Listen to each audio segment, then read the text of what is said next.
আমার দাদা আমাকে অনেকবার বলেছেন, কানাই তুমি তো স্বয়ং নারায়ণ, তুমি এক তুড়িতেই সবকিছু এমনি ঠিক করে দাও না কেন?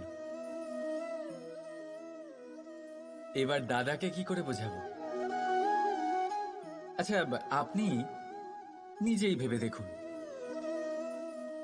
সিংহকে জঙ্গলের রাজা বলা হয়, কিন্তু সিংহ শুধুমাত্র তার ইচ্ছে প্রকাশ করলেই কোনো হরিণ কি নিজেই হেঁটে তার কাছে আসবে?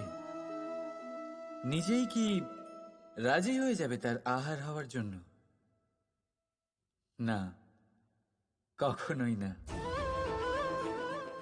যে কোনো কাজকে সফল করে তোলার জন্য আপনাকে চেষ্টা করতে হবে, পরিশ্রম করতে হবে, যাতে সেই কাজ ভালোভাবে সম্পন্ন হয়। শুধু ইচ্ছে দিয়েই কোনো কার্যসিদ্ধি হবে না। ইচ্ছে থেকে স্বপ্ন তৈরি হয়, তবে সেইগুলো সফল করতে গেলেও আপনাকে পরিশ্রম তো করতেই হবে। মনে করুন আপনার ইচ্ছে হলো খেতে, আর কোনো দয়ালু ব্যক্তি এসে আপনার সামনে খাবার রেখে দিল। তাও তা খেতে গেলে পরিশ্রম আপনাকেই করতে হবে। যদি ভালোবাসার ইচ্ছে থাকে তাহলেও নিঃস্বার্থ নিষ্পাপ মনে ভালোবাসুন।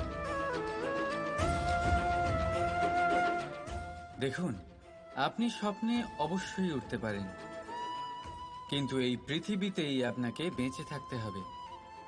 আর যদি এই ধরিত্রীতে আপনি এগিয়ে যেতে চান,